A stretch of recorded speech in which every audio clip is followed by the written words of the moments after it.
Hello, everyone. Welcome to From Nowhere to Nothing, Ontological Oxymorons. I'm your host, Joel Bouchard, a doctoral student in psychology. And with me today is Mr. Norman Gayford, a professor of English and philosophy.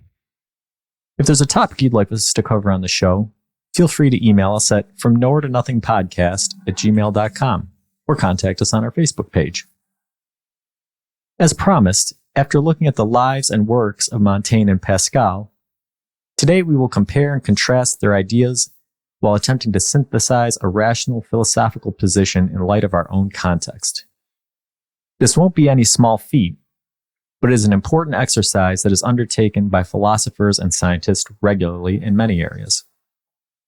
From monism and dualism to relativity and quantum gravity, the job of thinkers is to examine competing views of the world as objectively as possible and attempt to find what the evidence supports. Ring the bell, as today we go 12 rounds with Montaigne and Pascal. You're giving me a lot of credit to go 12 rounds. Yeah. Well, we might get KO'd in the third round. I don't know. We'll see. But so we did a whole episode on Montaigne, looking at his ideas. We did a whole episode on Pascal. And it was a little while ago. So if you haven't listened to those episodes, normally you can just kind of tune in at any time and get a pretty good conversation. For this one, I'd probably insist you go back and listen to the Montaigne episode and listen to the Pascal episode, just so you already have an idea of what we looked at before we kind of dive into it. It'd be some context. It'd be some good context. I think. Yeah. So can you briefly recap the major positions of Montaigne and Pascal? Yes, without any of the historical background, because that would clutter it. Basically, Montaigne, who essentially invented what we know of as the essay, wanted to find some kind of balanced peace, inner security by retreating to his library after public service and writing about his experience of the world. And so his essays, which was a French word, his viewpoint with the I, the personal pronoun I, experiencing things. And that was really fresh because people, for the most part, hadn't done that. And more or less what he was saying is that you shouldn't be too caught up in trying to be so certain about the world and just sort of surf. Not be shallow, but eclectic. And, notice this today, notice this tomorrow. And if this is the way you feel today, okay. And if this is the way you feel tomorrow, okay.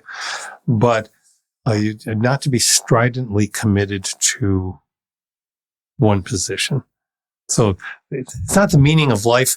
It's not the key to happiness, but it's more or less the way to have as good a life as you can. Yeah. Yeah, it's interesting. I'm reading a book right now about the history of emotions. And I can't remember, that might be the title of the book, but I can't remember who wrote it. But it is funny to, he goes through all of history and what philosophers and thinkers thought about emotions throughout time.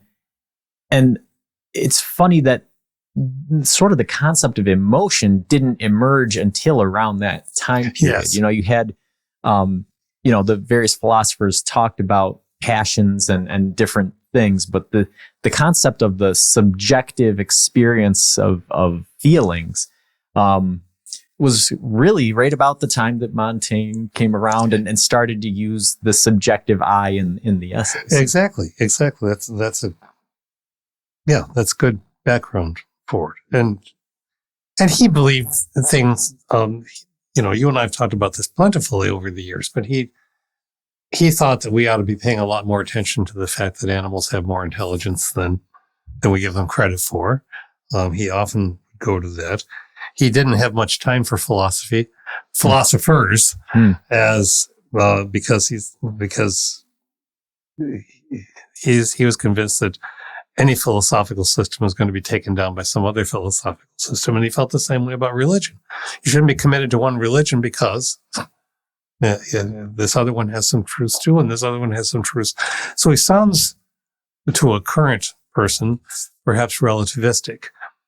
I don't think he was studiously relativistic, but he was certainly not all that keen on human nature as trustworthy or consistent. And that's an interesting point just to dwell on for a second is that idea, right? Because that's part of the issue. I've talked about on this podcast, and I've talked about it as a guest on another podcast, that it's sort of embarrassing for me that moral and ethical philosophy doesn't interest me as much as some of the other stuff. And people are always like, oh, wow, to me, that's the most important part, right? But that's part of my struggle with it is I think what Montaigne was pointing out there, which is that it seems like any moral or ethical paradigm that you construct, there's always a fatal flaw, and then there's always another one that displaces it. And so it doesn't seem to go anywhere, right? Yeah. And that's also a complaint that some people have about science, right? If you look at it, cosmology is an easy one just because it's such a theoretical, an observational based thing. Well, why do we even bother saying that the universe is 13 billion years old when we know tomorrow they're going to have another measure and it's going to be 20, or it's just going to change, right? But I think that that viewpoint is sort of blind to the fact that change is a measure of progress, right? If you were just standing still, then you're not going anywhere. Right. You're not making any progress. So yes, change can be frustrating, but I think that it's important. And so, which isn't to say that Montaigne doesn't have a point with some idle speculation, right? Well, that's what he's skeptical. Yeah, right, exactly. Yeah, he's skeptical. He's skeptical about, most of all, about human beings extolling their own virtues and raising themselves above all things, and saying, "Aren't we noble and wonderful?" Or the anecdote of idealism. I think it was supposed to be anecdotally Plato or whoever was said, well, let's think about how many teeth a horse has in its head, rather than going and counting them, right? Like, how many could you fit in there, right? Yeah. So there is a balance that has to be struck, right? I think that we can lose sight of the fact that philosophy is, a rational pursuit that's based on, logic and syllogism and this, some things that have some structure that leads to progress that has, if not, concrete evidence, because then it moves into the realm of science. It has some evidentiary support through rationalism. Certainly, yeah. So yeah, I think that that's enough at the start for him. And to say that Montaigne believed that you can never reach God through all of your intelligence and everything, that God gives you the gift of faith. So it's one of those, but that was important to him, and that it is through ignorance that we become wise. It's not through knowledge that we become wise, because we recognize with humility our ignorance, and then we can learn. So it's rather Socratic that way. Okay, so that's Montaigne. And then we have Pascal. And Pascal and Montaigne probably wouldn't have gotten along too well. Yeah, we're sort of couching them as rivals, but they weren't really. No, they lived at different times. Yeah. And Pascal, I remember, was, if you re-listen to the episode, he was a polymath. He reminds me of Joel. He's he rethinks what geometry and cylinders. He rewrites the rules. He creates probability theory, essentially, not entirely, but launches the idea of probability, and worked hard at helping us understand the nature of actual vacuum and. He was educated at home, and he sort of flip-flopped through religion from but Catholic Jansenist as opposed to Jesuit. The Jansenists at the time, associated with a person named Jansen, were much more stringent and ascetic than the Jesuits. And he found that the Jesuits were, in his view, people who allowed for a whole lot of laxity and a whole lot of setting the bar low for people. And he didn't write as much in an organized fashion as Montaigne. He's probably more in general educational terms. If you've heard of him, you might have heard of him because of a little aphorism we'll get to about belief, but mostly about a book that was published posthumously after he died, called Pensées, which is French for thoughts. And these are rather fragmented thoughts that, taken together, you don't really get a coherent view of everything that he was thinking, which is not all that surprising given where his mind and experience was. But you get a couple of kind of points of focus. And one of those is his insistence that humans aren't animals. Montaigne might have been led to that idea that, that early on, before its time, long before evolution was a thought, but they're neither animals nor angels. And I think that part Montaigne would have agreed with, that we are in between. We are neither of those extremes, and we're a mess, and we are inconsistent. And I think Montaigne would have they would have agreed on that, not for the reasons that they arrived at it. But he is very focused on the idea that skepticism and rationalism both have some right thoughts. He says things like the skeptics are right that we cannot even be certain whether we are awake or asleep. How many times have we talked about the Matrix? The rationalists are right that there are some natural principles we cannot doubt, but whether these principles are true or not depends on whether we came from a good God or from an evil demon, and we cannot know without faith whether there is a God. Nature offers no satisfactory proof that he exists. The best we can do if we do not accept revelation is to bet on his existence. And this has been shortened into Pascal's wager. And I think the shortening of it says, well, if you can believe or not believe, but if you believe, you're more likely to be saved.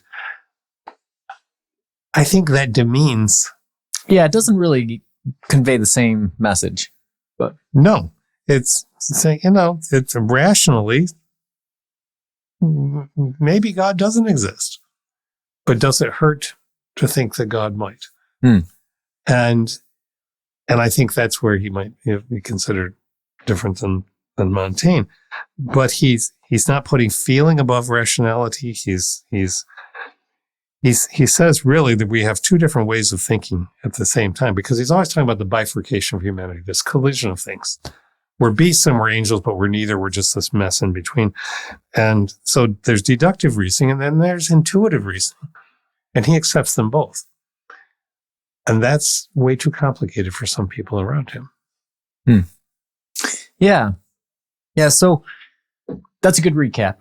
That's the episodes in a nutshell. Again, there's a lot more to it, so you should listen to those two before you go any farther. But so, does the thought of Montaigne and Pascal share anything in common? You talked about how there's a couple things there that they might have. What things do you see as them having similar thoughts about? I think having read, not in the original, I don't read French, unfortunately, but having read translations of Pensées and having read Montaigne's essays, I think the very nature of the complexity of human inconsistency is probably to me, the most evident similarity between the two, or common ground between the two. Now, what do you do about that? That's where they diverge. Yeah, it's almost like that point that they share most in common is also the point where they differ the most once you head down the trails of the way that they rationalize. Yeah. But yeah, it's because thinking about Montaigne, we've been off for a little while, and I've been a guest on a few different shows. But one of them that I just did was with a Dharma junkie. It's a guy who's a Buddhist, and we were talking about Zen and a few other things, and how that sort of conception is that, hey, a lot of what you face, if not all of what you face, is an illusion, right? And I think you grasp some of that in Montaigne, where Montaigne says, all of the fancy rationalization and all this stuff that you're doing here is just going to get replaced by something else. Yeah. So rather than getting caught up, and rather than taking this too seriously, focus on what's happening here, have an awareness of your surroundings. It's really it's almost Eastern in that kind of way. Some of the things. It is. When I dance, right? When I, Right. When I eat, And so, and you're right. This is interesting. And connecting it with the podcast that you did makes sense. One of the things that Montaigne kept pushing at is, how are you with being by yourself, with yourself? And that's a pretty deep and important question. There's self-help. There are essays in the New York Times this week about that very thing. Yeah, and then the host whose podcast I was on, right? He had been listening to our podcast before he'd had me on. He was listening to the Pascal episode, and he said, "Yeah, I love that quote that he has about all of men's problems come back to being unable to sit in a room with their thoughts quietly." He's like, because that's the essence of Buddhism, right? So you can see that there's some similarity between their thoughts, but then where they go from there is very divergent.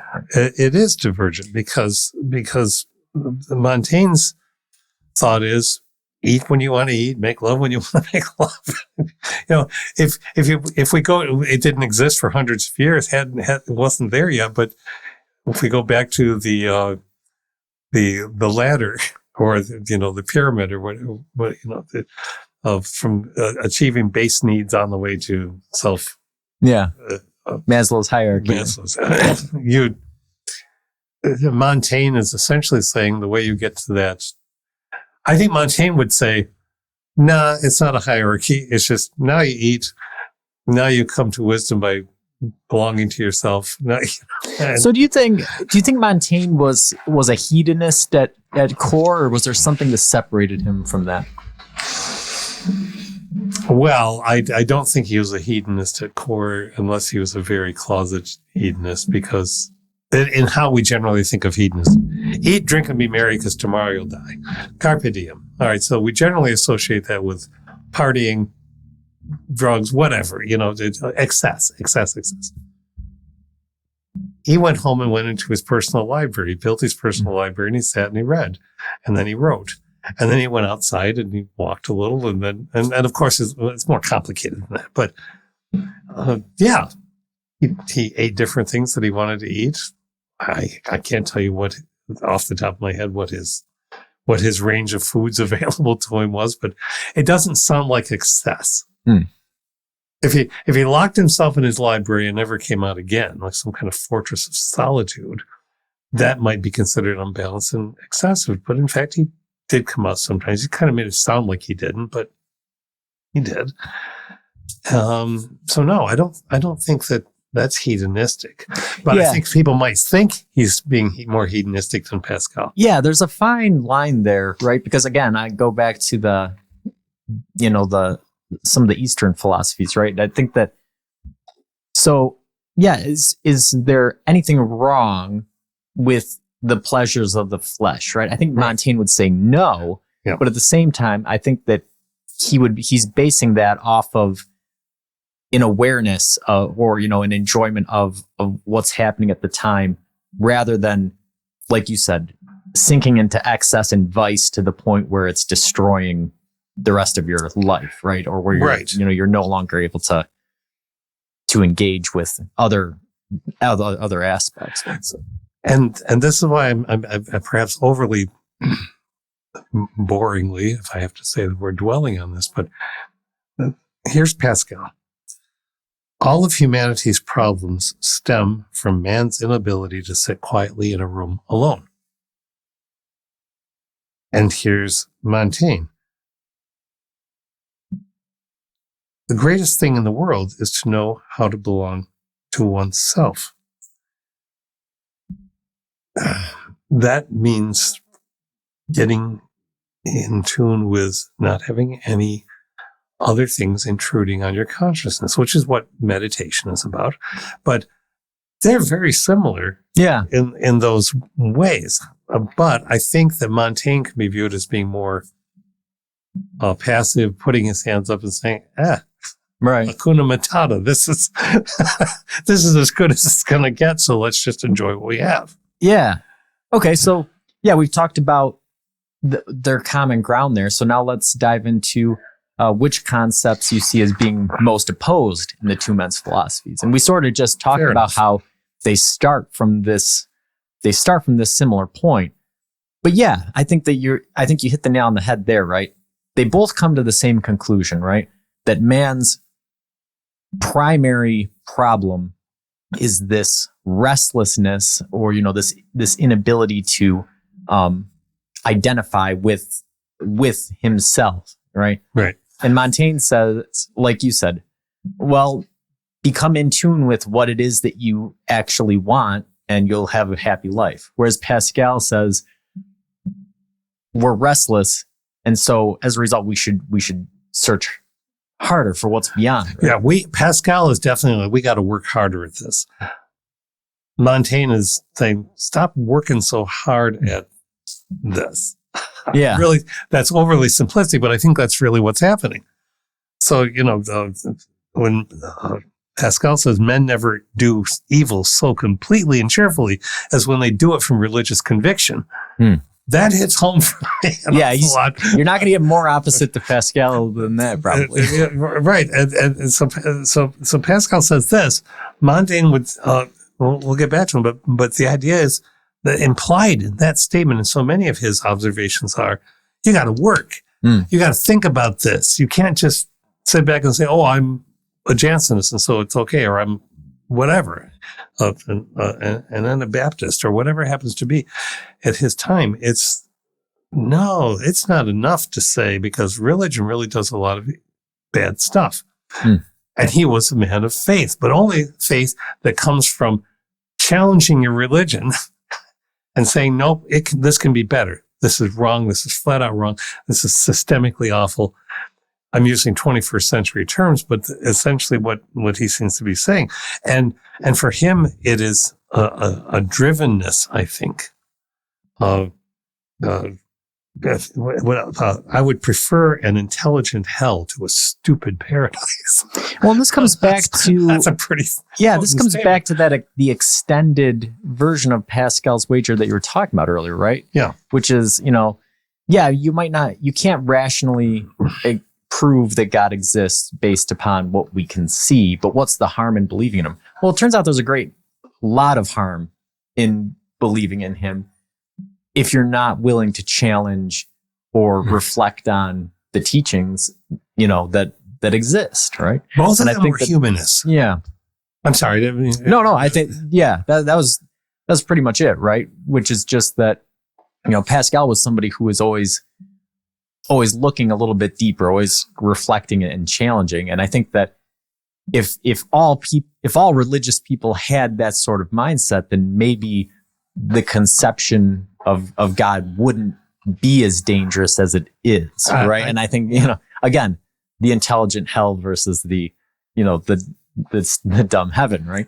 It's I think that there's a lot of harm in believing in God, right? If you're not willing to reflect on beliefs, if you're just willing to accept some things wholesale and apply them in ways that are detrimental to other people. Mm-hmm.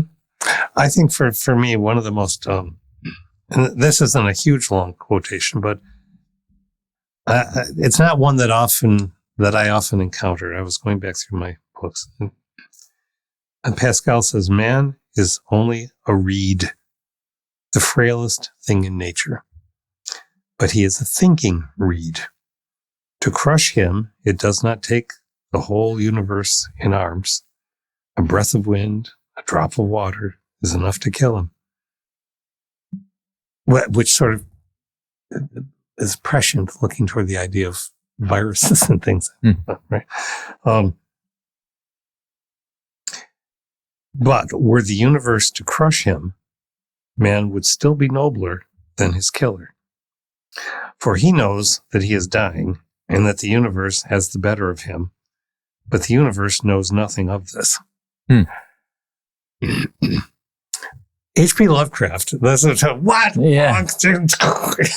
Okay, we just. I see where you're going. It was a mechanist materialist who said essentially the universe doesn't care at all about human beings.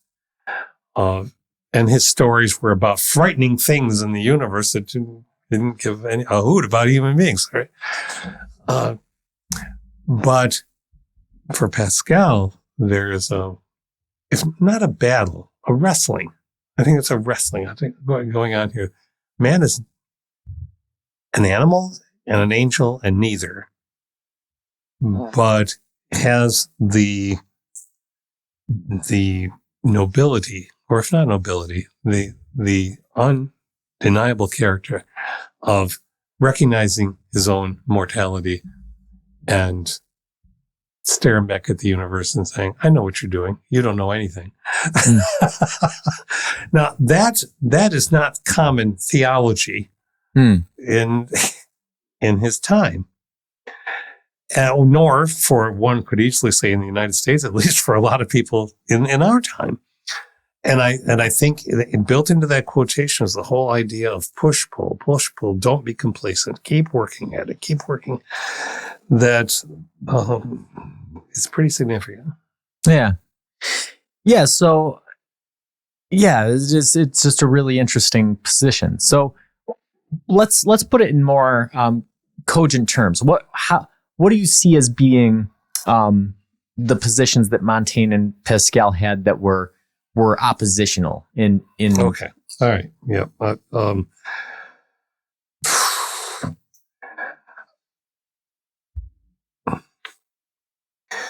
One of the things that I think was oppositional was their, and this comes out in this book that we need to mention again because we've been using this as an anchor piece, which is Why We Are Restless, by Benjamin Story.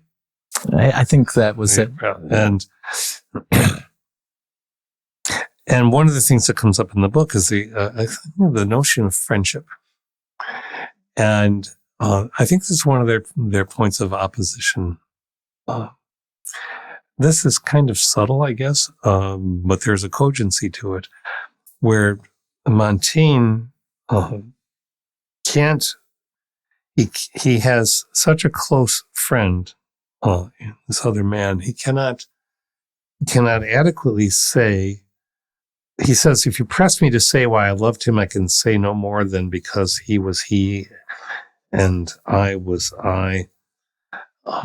And he doesn't define it. Pascal tends to try to define relationships in more specific terms for their good points and bad points. Montaigne takes them, I think, as they are, as totally inseparable. That's a small thing, but I think it leads to larger things. Yeah. Montaigne would write about not being able to speak of himself the same way from day to day because he looked at himself in different ways each day. Pascal is looking for more of a consistency of approach that leads somewhere. Montaigne is, well, I'm this person today. So there's maybe a verticality to Pascal and a horizontality to Montaigne. Yeah, I think that's a really good description. It's a very visual description of the contrast to their sort of thinking. And again, it's funny to me. I've been listening to another book by a psychologist talking about the history of emotions. It's a different book from the one that I'm reading now, but one thing that he was talking about was how humans like to think of themselves as thinking creatures, but really when you look at a lot of the psychological science, it doesn't bear out, right? Our feelings, which are precursors to emotions, Yep. are really what drive us, and the feelings and the emotions inform the rationality. And so you can't Yep. think apart from your feelings and emotions. And, trying to separate that out is sort of an antiquated term that was modern in the Enlightenment and during, Pascal's time, right? And I think that is where the separation between the two comes in. And it's a hard thing to put into words. A lot of what we're trying to do with these guys is hard to put into words. It really is. It's subtle distinctions, but it's important ones that separate them. But I think that's what Montaigne had sort of come to, right? If you were to say that, if you're just a slave to your feelings or emotions, I think that's when you're a hedonist, right? And like we said, I don't think that's what Montaigne was. I think that he was still, one of them were, yeah. but I think that he was predicating his philosophy on being in tune with using rationality as a lens to focus the feelings and emotions into a clear picture of who you are, right? Very well said. Whereas Pascal was still trying to tamp down the emotions and the feelings and say, there's an objective world out there and we can use rationality to come to it. But that wasn't it either, right? He had something else. Because we could also use intuitiveness to come to it. Yes. Take an idea like evil. We already looked at that quotation about evil through religions. But here's Pascal says, if it is an extraordinary blindness to live without investigating what we are, it is a terrible one to live an evil life while believing in God. So it's the stacking of priorities. For Pascal, it's pretty big if you don't investigate what and who you are. But it's even bigger and more important because if you live a life that's evil and you think that you're serving God, then you're in for trouble. So it's stacking those two things, personhood, but then really the mission is trying to find your place in living not God-fearing, a life which serves what you are born with. Yeah. That was a bit messy. Montaigne says we're not so full of evil as of insanity. Yeah. We are not as wretched as we are worthless. So he's not abandoning God, but he's saying, look, people, we're flipping insane. I like that. Yeah. And so again, if you think about it from what his philosophy was, right? To him, the end aim is sort of figuring out who you are and being comfortable with that. And that's interpreting it through feelings and emotions and rationality. And so if that's your viewpoint, then you can understand why it would seem insane if somebody were to deny emotions and feeling altogether and then assume that there was something else outside of us that we could only use intellect to observe. Yeah, that sounds kind of crazy, right? And so while I think a lot of Enlightenment thinkers were doing that, that's not what Pascal was doing essentially, because Pascal wasn't denying the intuitive rationality, but Pascal did, whereas the end aim of Montaigne was mostly internal. It was mostly looking looking inside. Pascal is still looking outside, but with the faculties of emotion and rationality. Yeah. Pascal said that the thing that frightened that's what put me in Lovecraft's zone again, very oddly. But I'm gonna have to write something about this. I think I've got an article happening. The universe. This thing that he talked about before is it can kill us any billion numbers of ways, but it has no sentience. But the vastness of it is frightening. Montaigne's not looking up. Yeah. He's looking down on the ground. He's looking in the library. He's walking along, looking at other things around him. Yeah, he had that one quote. What was it, right? Like, yeah, I hope when death comes to find me, I'm digging in the garden. He wasn't thinking about that. And yet there's this thing.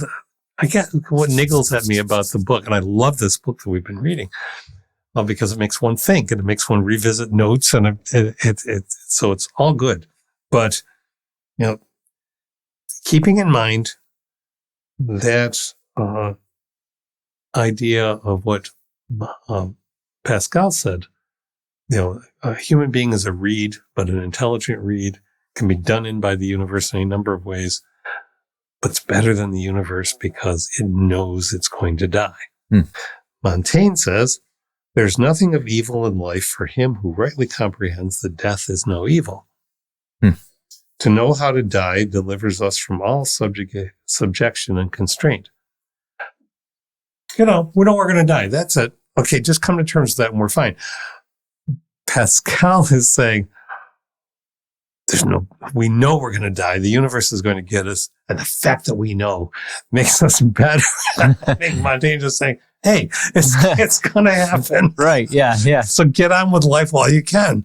I think there's a frisson, an itchiness, an uneasiness in Pascal that doesn't seem to exist as much in Montaigne. Yeah. So do you see any irony in the fact that Pascal, as the scientist, was more inclined to supernatural notions than Montaigne was? Maybe a little irony, but I think not surprisingly. And I need to say that carefully, and I won't be long about this, and I won't obviously identify anybody, but in my life experience, with many, many fascinating people that I've come into contact with, it is those who were raised so stridently in some kind of tradition will ultimately reject it, but then come back to it. And I don't think that that's an unnatural process, but I think it is psychologically built in because of the nature of the raising. So when we have the ability to change our minds, or we feel driven to change our minds because we see things very differently, when you're living so much of a focus, and remember, because Pascal was not an old man. Right. When he was 40, I think he was 49. I think he was 30, Maybe 39 or something when he died. Yeah. So lived this whole thing. It's not that he stopped being scientific, but old Star Trek episode again. How often do you have to be brilliant? How many times do you have to write a thing that changes the world? And he did that in his teens and 20s. So is it so odd he's coming to religion? I don't think probably. Yeah, it's an interesting idea to think of, right? Because, we have access to technology that exposes us to all kinds of people around the world now, right? And I think that you see all types. You see people at the highest level who are atheist and have always been. You see people who are atheist and then religious, or religious then atheist, or religious, atheist, religious, right? People go through all of these steps in life. And I think that the interesting question to ask ourselves, right, when we look at these progressions that people go through is, does returning to a belief that one had when you are young, is it just a lifelong episode of cognitive dissonance, right? Where you had a belief and then you were presented contrary evidence and then you wrestled with it, but then ultimately you rejected it in order to return to your original life story? Or is it a stronger conviction because you accepted this story when you were young and then you were presented with the evidence and you rejected it and then spent your life wrestling with it, and then when you re-accepted it later on, you did it with the fullest understanding that you had done your best to try to look at the rest of the evidence, right? Is it the process of rationality serving its purpose, or is it the process of rationality presenting us with self-illusion, right? That's interesting. And you mentioned the ironic. I find it inevitable. And I can say that as a 65-year-old guy who's not quite twice the age that Pascal was when he died, but the more life I want to say experience, not see necessarily. There's a priori and there's a posteriori. So you can come to conclusions because of experience, if not direct experience and inexperience. You can come to conclusions just because that's where logic takes you. But what I'm saying is not going to be the old guy. And we come to know things you can't possibly know. No, not that. But I think inevitably one traces, occasionally at least, sometimes to one's own consternation, back the history of ideas, the historiography of ideas. So how did I become this? What happened then that led to this? I'm glad I rejected X, but why does it linger? Is it because it was just so potent at a time when I was so easily writable, so to speak? And I think that happens for most people who think about their past. And it's not a blaming. I don't think that people obviously have very good reasons to go back and blame people for things that happened to them. But it's not so much that, it's where did I come from? And why do I keep, and as try as he might, Voltaire, Pascal, I think represents to me the more volcanic, inextricable process of collision of oppositions within a human being, more dynamically than Montaigne. I know, but I don't know. But yes, I can be intuitive, but I can, again, to go to the pop culture, right? Spock is logic, except he's not. He's half human. So he's logic and he's emotion, and they're fighting with each other. McCoy, the doctor, he's rationality. He's a doctor, but he's bubbling with emotion all the time, which Spock is always battering him about, right? I think that's the nature of the human beings. Despite ourselves, we do things that we don't know why we do, and we castigate ourselves for doing them, or ought. That doesn't mean we stop doing them, but we recognize we do them, and then we say, well, what is this? What is this gaining me? How am I growing from this? How is this not helping me grow? And I think that's what Pascal was about. Yeah, no, I think that was put really well. And I think that if you boil that all the way down, from what we were saying, it essentially comes down to, a lot of it's based on individual differences, right? Because everybody faces a different life trajectory and different challenges. And, like you said, Montaigne is, one of the clearest examples of all time of, you look at the brilliance of the rational mind, but you also look at the intensity of the emotional and religious background. And not many people have to deal with both of those concepts in as high of measures as he did to try to reconcile things. And so their journey is going to be different than his. So, I think we can all see that in people that we know. Yeah, sure. There's some people that return to an idea from earlier in life because that idea was presented to them at an impressionable time, and that's what's carrying it through. And there's other people that, sure, the idea may have been presented to them at an impressionable time, but they did wrestle with it and they did do some due diligence, and then they came to the conclusion later that, maybe even being very careful not to be susceptible to an idea because it was presented to them at an impressionable time. But they were still able to come to the conclusion later on that this is what seemed right to them. So if we're and you said that very cogently, and so if we're looking at, well, where do we land between these two?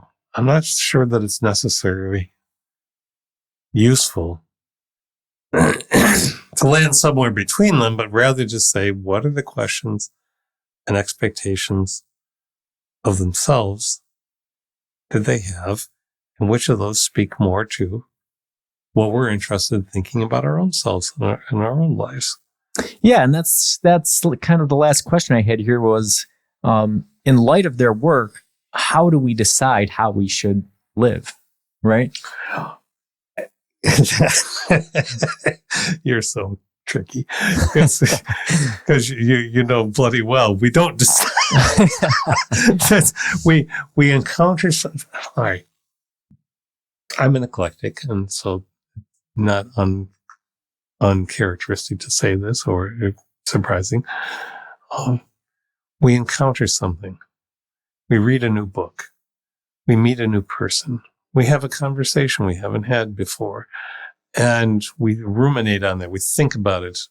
We say, what was that about? Why might that have, is that really true? What? And we read history.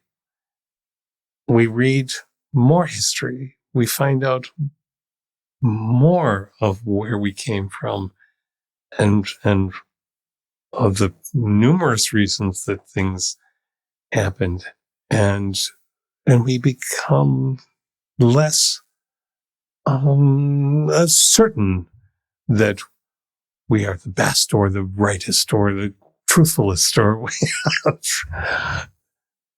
and that's good because it makes us slow down and contemplate and not be so sure. I think maybe the lesson in all of it is if you're so sure about everything that it is to be human, then you're pretty much missing the point of what it is to be human. Yeah, no, I think that's excellent. You've been right on this whole show. I've been a little rusty, but you've been right on. And so, yeah, that demonstrates it exactly, right? Is when you look at these guys, right? They had two different ways of conceptualizing it. But essentially, the lesson that you can take by synthesizing the two positions is that you need to be open to change, right? Yes. And they conceptualized it two different ways, right? To Montaigne, I think that change was just an ever-evolving process, right? I think that, in the ship of Theseus argument, right? Montaigne would posit that there is no continuous ship, right? It's always changing because the boards are always degrading. Theseus is long gone. Yeah. It's just so. And so what are we? We are something that is constantly in change. And so there's no need to fight the change, right? Mm-hmm. I think Pascal would be a proponent of change. And you can see throughout his life, we talked about in the episode on him, he went from being rationalistic and not very religious to being very religious. And then after his sister died, going back to sort of being a little bit less intense and more pursuing of science. Mm-hmm. But in his writings, in the quotes that you've read us today and during that episode, you can see that idea of being open to change is always in his head, right? And he says it several times that the most dangerous thing is being so stuck in your religious, viewpoints that you're not willing to accept evidence from other things, right? So he might as well have been a sociological evolutionist, even though it was way before his time. But you're reminding me of an anecdote this very morning when we were talking pre-show, when you were on a trip and your party unexpectedly encountered a rather large wolf. And you start to feel those hairs rising, just like our old ancestors. Well, conditions changed and you responded to that. I think in some of the things you've said about military training over the years, if whatever else one might think about how military training works, and it's not irrelevant to what this observation is, that if you're taught to adapt to changing conditions, you're more likely to survive. Is that accurate? Yeah. Okay. So it's essentially, without putting the militarism in it, is I think what both of them, you're right, both saying if you find out something new about yourself and you say, oh, well, who cares? You're not paying attention. And so you're tossing away the possibilities of making changes in your life or the way you look at life that can wake you up to, I'm not talking about miraculous stuff here. I'm not talking about, oh, let's just put on rose-colored lenses and life will just be better. No, it won't. People who are wrestling with very painful, slow ends to their lives aren't going to just wake up and say, oh, but it's so much better. No. But what do you know about yourself that has value to people around you? But most importantly, it has value to how you end when death does come. Who was I? What did I do? Is there still something else that I might do? I think both of them were wrestling with that. Yeah. And Montaigne sort of a much more la way. Why do I say Voltaire? We got to talk about Voltaire. Pascal in a much more visibly dynamic way. Yeah. Yeah. No, it's funny that you bring up the military because there was something that we used to say, which was engage, adapt, and overcome, right? And so sure, that applies to military training, but yeah, that kind of applies to philosophy too, right? You have to engage with ideas, you have to adapt your thinking, and then you have to overcome, your other preconceptions, right? So until next time, keep pondering.